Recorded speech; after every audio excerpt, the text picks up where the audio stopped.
Hello, everybody. My name is Jacqueline Landry, and I want to welcome you to our podcast called Get Diversified. And I am here today with Rebecca Taylor, and I am super excited for all the viewers and listeners out there to hear Rebecca's story on how she got into real estate and what really motivated her. So, Rebecca, welcome to the show. Thank you, Jackie. It's really good to be here. I appreciate your invite. Awesome. So Rebecca and I met at an MFIN conference in Charlotte in 2023, and we kind of immediately connected just hearing her story when she introduced herself. And I said, "Oh my gosh, you have to be on my podcast." So Rebecca, tell the audience a little bit about yourself, just briefly, and then we would kind of want to get into, what was the one event that kind of got you to think differently? Yes, absolutely. So I live in Lynchburg, Virginia, with my husband of 15 years and my two kids. I have a little girl, a little boy, and I'm about to have another baby here in a couple of weeks. So my life is a little bit, it's a little crazy right now. I'm in my dining room because my office is an explosion of baby gear. Awesome. But it's a lot of fun, and I'm thankful for the flexibility that real estate has given us through the years. But my background is I came from Montana. My dad is an investor in real estate. He got in about 2004. And so for many years, I watched him and learned from him. And finally pulled the trigger back in 2012. We bought our first rental property. And we were amazed with just how the benefits, the cash flow and the ways that it worked. It was really cool to start to get our feet wet and learn about property management and doing that here locally. And so it took us a while, though, to really dive in. I worked in the tech world for about 10 years doing sales and marketing, did well in that space, made great money, enjoyed it, traveled a lot. My husband and I love to travel. We've been all over the world. And so we, during that time, made a lot of good financial decisions. We paid off our house early and we're debt free totally. And then we realized this was right around, let me step back 1 second. Back in 2016, I had my first child. And we had a lot of complications with the delivery, and I almost died. I was in the hospital for a while. And unfortunately, it was just a really scary event for all of us. And I ended up being okay, but it really it kind of changed our mindset about our time. And so when I went back to work after that in tech, I ended up leaving the job I'd been in, went to work for another company, and I was able to negotiate a shorter work week. I started to realize, my time is so valuable. This is the most valuable asset I have. So how can I maximize it? And so went back, went shorter with my schedule. And then as time went on, we had our son. I cut back even more. And I was like, man, I love to work, but I want to have a balance of being home with them Yeah. some and also working. And so 2020 hit, COVID, obviously. And I decided, you know what? This life that we live is short. Obviously, we've got a lot going on. And so I ended up leaving the tech world completely. And my husband and I had 3 months sabbatical around the country with a camper in tow. Oh, Um, fun. it was amazing. He was given 3 months off paid from his company. And so we were able to travel and I was able to dream. And it was just the most amazing experience. And so during that time, realized, hey, real estate is where I want to be. It's been good to us so far. And how can we really dive into this more? And so we ended up, I got my real estate license, became a realtor, and we started buying more properties. And then I stumbled into the passive investing world and worked for a private equity firm here locally doing their investor relations. And so I was able to learn a lot the last few years and invest as an LP in a deal and a GP. And it's been a really cool journey to be both on the active side of real estate and the passive side. And it's been able to free my time up and give me the ability to work for myself, which I absolutely love. And so That's that's a awesome. very quick or long overview of my background. That's awesome. So what happened at the private equity firm? So the group that I first worked with was a fund. They did fund of funds, and so they were a big mix of asset classes that we were investing in. So it could be mobile home parks, self storage, light industrial, multifamily, and so I had an incredible opportunity to learn, from them. I invested my first 100,000 with them, and it's been really cool to see like monthly distributions coming from that, not having to do anything as an LP investor in that deal.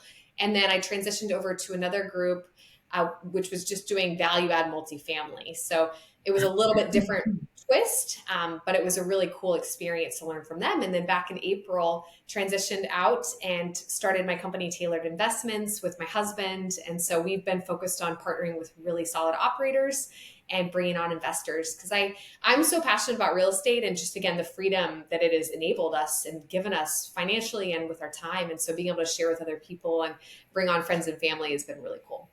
Awesome. So what kind of assets? So I know you said multifamily. So that can be, a lot of times when I say I invest in multifamily, I go, well, where, what region, what class? So tell me a little bit about what kind of assets you like and what regions you invest in. Yeah, absolutely. So we've invested in deals in Arizona and Oklahoma and Texas and Florida. We've got some different LP positions and then GP position. Most recently, though, I've gotten into assisted living, and that has been Mm. something I focused on the last few months. And that's up in Wisconsin. It's a facility that I've been working on with some partners, and that's been really cool. It's a different flavor of multifamily.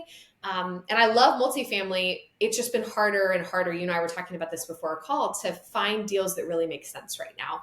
Obviously, the economy has changed drastically with interest rates just rising so high, and sellers still want to get top dollar for their properties. And so, when you run the numbers, when you underwrite those deals, you're just not seeing a whole lot of cash flow. You're not seeing much margin. And I'm very conservative. I want to be careful. And especially when I'm investing friends and family's money into deals, I want to make sure that I'm finding the very best of the best. And so, again, I partner with best in class operators. I am not on the ground in every location running these deals. I'm working with groups and we're doing it together. And so, this assisted living opportunity was really neat because it was an off market deal. It was something that we were able to get at a discount. We formed a relationship with the owner of the property. She's going to stay on board for a while. She's doing a phenomenal job running the property. And there's just such a huge need for this asset class. I mean, I've heard it's set that population of elderly population set to double. I think it's either 2050 or 2060. So we've got, the next 30 plus 20, 30 years, we're going to have this population double. And there is not at all enough housing for all of those folks. And so the fact that there's such a huge need that's coming, I think is it gives me a lot of hope in terms of just the investment opportunity. But I love the fact that we're actually making a difference in people's lives, not only providing housing, but providing quality care for them, because these are really important Exactly. years of people's lives. And I want to make sure that they have like quality care and also community and people around them that are supportive. So this property is 125 beds, and there's just a lot of great aspects about it and a lot of opportunity to add value to it over the next 5 years that we plan to hold it. And so that's been something I've been really excited about and been diving into. And again, not to say that I'm not doing I was just in Atlanta and Greenville, South Carolina, looking at some properties down there, some multifamily properties. And, I think there's some still really good opportunities out there. But my focus has more so been on finding the right partners, finding awesome operators that I can work with. Because at the end of the day, they can make or break the deal. You can have a phenomenal property, but if you have a terrible operator, it doesn't matter. Yeah, exactly. So to summarize, I mean, that's everything that we think about when we invest, right? Is number one, when we underwrite the deal, be as conservative as we possibly can, because you never know what could come up. And number two is if I'm bringing friends and family or anybody else to the fold as an investor in this deal, the last thing that I want to do is screw it up, Yeah. because then that means that Jackie and Melvin Landry's career is done, right? Because no one else will invest in our deal again. So everybody who's listening out there, all of our listeners, that is extremely important. And then another thing you touched upon, which there's one thing in underwriting and being conservative, but when it comes to what you said is finding good operators, right? Who are the operators that can put your plan together, that you put together, that you underwrote in your deal, and who can execute that, right? Because if the execution isn't there, Yeah. it's you're not going to get the returns. You're not going to get the rent bumps. You're not going to get the additional other income. Your expenses are not going to get reduced. And therefore, when you go to sell the property, you're not going to get what you want for it, which in turn then, trickles down to investors not getting what we propose their return to be. Exactly. Right. So all super things that we look at too when we invest in other people's deals or when we invest in our own deals. It's those are all three things that we, take to heart. And it's we've been underwriting tons and tons of deals. Yeah. And there's a big disconnect still, I think, between sellers and buyers. And the interesting thing that I found is that brokers that put together these OMs Mhm. are valuing the property as if it was completely renovated. So that's mind boggling to me, Yeah. because we're buying a building that was not Mhm. touched since 1974. Yes. Okay. And you're valuing it as if it was Taj Mahal, and totally rehabbed. And when I say things haven't been touched, I mean the windows are 50 years old. The Everything about it is 50 years old or older. And so I think that's what's been a huge disconnect, Mhm. that I've seen out there in underwriting is you have to underwrite this for what it's worth today. Yeah, exactly. Times have changed, and so you have to be mindful of that. Exactly. So so you're currently working on the senior facility, and what role do you play on that team? Are you an LP or are you a GP on that one? So my role actually has been what's called a strategic partner, and I've had the chance to come in and basically sit at the table and learn from the team. I I invested my own money, so I'm also an LP in the deal, but I wanted to really understand the team, the asset class, the way that they do business, their track record. They've done some other assisted living facilities before. They've done some multifamily properties before, but this is my first time working with them, and so I wanted to make sure going into it before I start raising capital, big amounts of capital, that I'm really familiar with them, that I really know them well. And so I've been able to be a part of our weekly asset management calls, and talk about the deal and just be involved. And so it's been really cool. There's still more to learn, and I haven't been able to go visit the property yet. I'm hoping to go after this baby comes. I was planning to go last month, but our closing has been pushed back a couple times. And so I was trying to go right around closing time, as there was going to be some other folks that would be there as well. So I'm looking forward to going up and seeing it. And again, I think that this is just such a growing opportunity, and there's going to be a lot more there. So that's kind of my goal, is to learn everything I possibly can before I come and bring on friends and family, Yep. to the deal. Again, I'm so cautious. I do not want to bring anybody into something that ends up not being a good fit. So Yep, that's where that's I'm at. that's definitely the motto to live by. So you were saying that you own multifamily in your local where you live in Virginia. So you have a little bit of multifamily or single family We or have both. both, just small multifamily and some single family. Okay. We got started. I mean, we started off house hacking, and that was such a great, way to like get our feet wet, and it paid our mortgage, almost paid all of our mortgage every month. And so that was kind of initially how we got started. Then we bought a townhouse, and we found a duplex, we found a triplex, and we've just been able to slowly build it.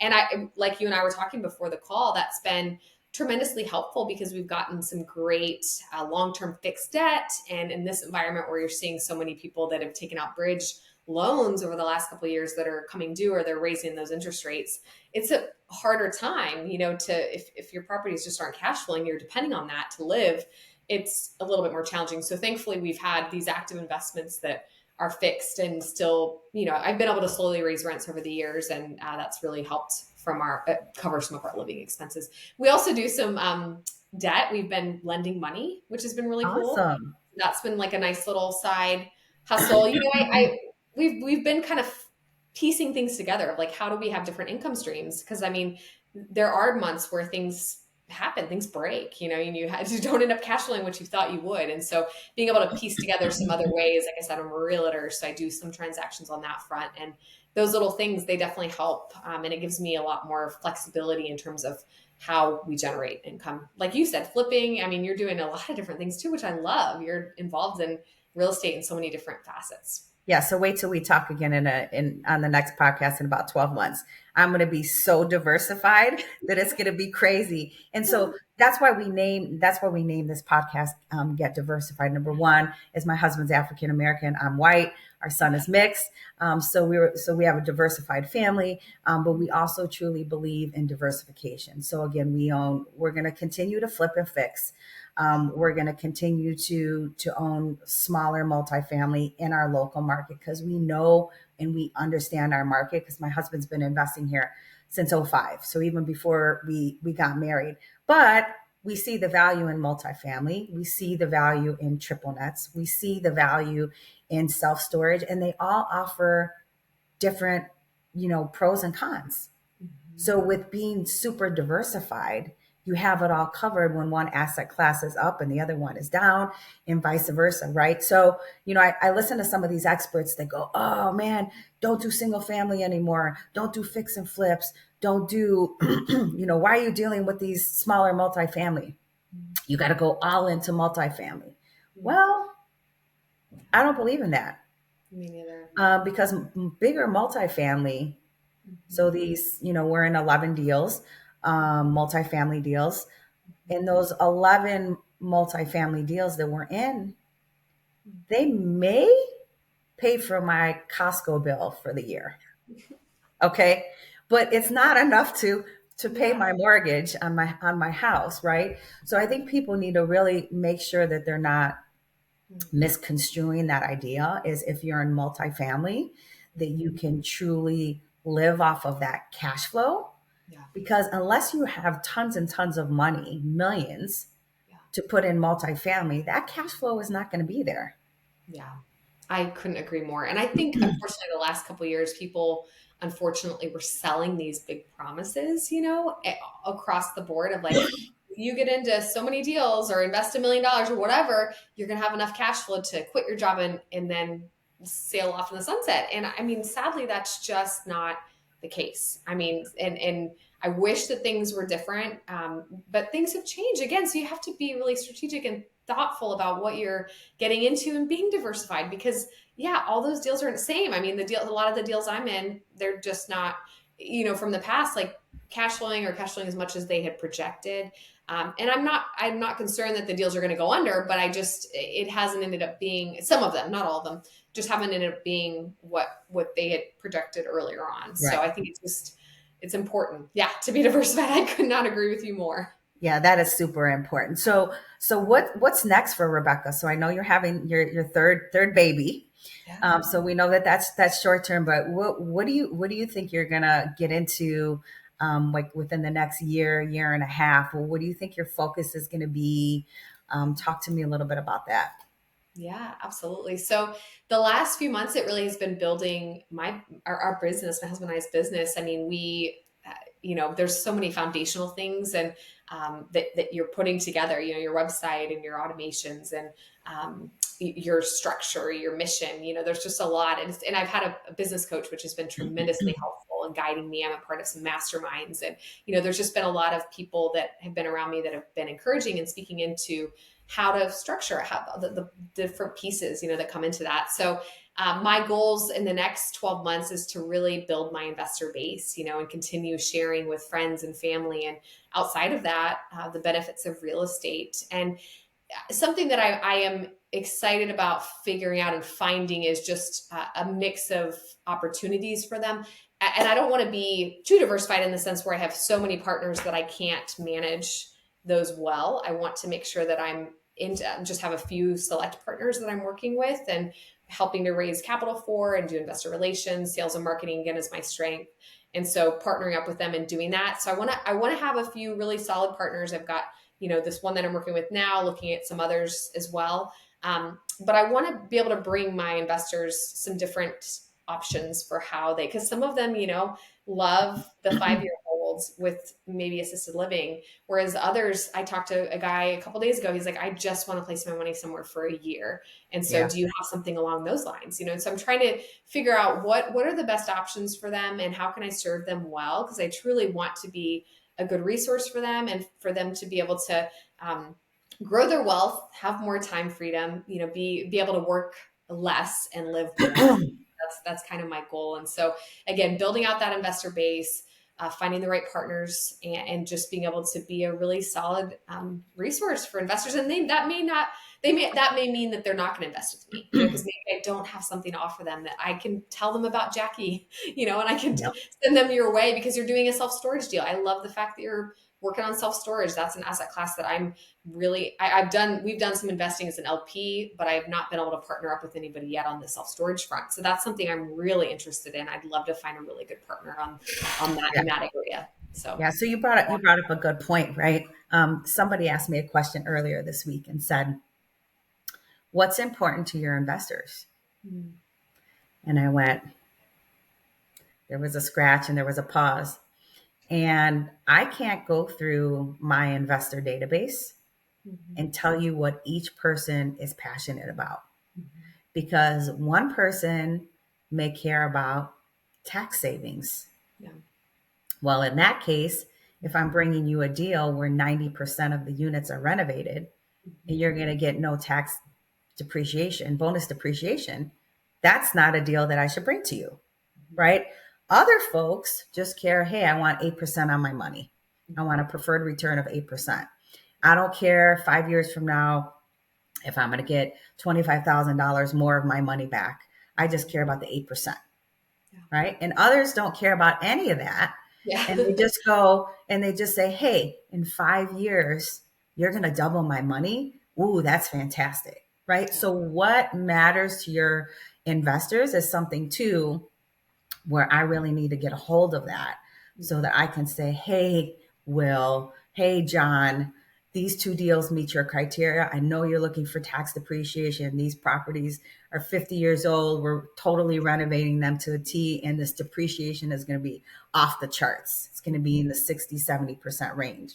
mhm, So knowing your investors and what they like and what they don't like is extremely critical to you being a better advocate as well, right? With you being that trusted advisor where people come to you and ask you, what should I do with my money, or that kind of thing. So I just wanted to add that too, because again, when somebody asked me that question this week, I said, oh my gosh, I mhm, can't tell you. yeah, So maybe yeah. I need to have those conversations one by Mhm. one to really truly understand what everybody's looking for. Yeah, yeah, So everybody's so different, and I'm not a financial advisor. I'm not a, I often will defer to, I say, go talk to your CPA if it's, there's only so much on the tax front that I can give you advice. Like I can give you my personal experience, yeah. but for professional advice, go talk to your CPA, go talk to your tax strategist or your attorney. I mean, and so I think it's, yeah, having those conversations, the communication, the ongoing communication is so important. Something Yeah. we did, at the beginning of the year at the company I had previously been out, is I sent out a mass survey to everybody on our list and ask very specific questions about, Mhm. what are your 2023 goals? What asset classes are you most interested in? How much money are you looking to deploy? Are you looking for a long-term appreciation? Are you looking for cash flow? Like what's, just getting really into the weeds a little bit in terms of what they're looking for. And that really helped structure the year going forward and understanding how to best serve our investors, because again, everybody's different and we can't meet every single possible goal that every single person has, but we can help get them there, and maybe Sure. direct somebody else if it's not us. Sure. That's a good approach. I can steal that idea and send out a mass email if I can't personally touch or call, every one of the investors. But sometimes it's just, harder and harder to do as your investor database gets larger and larger. So, well, Rebecca, thank you. So, if people want to hear more or connect with you, how do they find you? And please don't find her for another 3 months. January 2024, you can reach out to her. She's going to be dealing with 3 kids in the house. I will say I feel like it gets a little easier the more that you have in terms of your expectations. And two of my kids are in school. Thank the Lord. Man, I'm so thankful that they're in school every day. So that gives us a little bit more, structure to our schedules. Okay, But so yeah, then I will give you 2 months off. I'll be good. I'll be good. Yes, so I'm very active on LinkedIn. Please connect with me there. I'd love to connect. And then my website's called Tailored, like my last name, but with an ED at the end, tailoredinvestments.co. And so definitely come there. I have a Calendly link if you want to hop on my calendar. I'd love to just get to know you and help, again, be a resource if I can help in any way. I'm a strong believer of giving back. The Go Giver is one of my favorite books, and so if I can help in any way, please let me know. That's awesome. Awesome. Well, thanks, Rebecca, for your time. I appreciate it. And good luck with your delivery next week or the week after, right? Less than 2 weeks away. So I appreciate that. And I'd love to have you back on the show again, about 12 months from now to just kind of really to see how you flourished and all those things that you were talking about what you want to accomplish for you to, come back on the show and tell us that you blew that out of the water and you're doing even bigger and better things than what you thought you were going to do. So appreciate your time, Rebecca, and good luck with everything in the future. Yes, thank you, Jackie. So good to see you. I appreciate the invite and the time.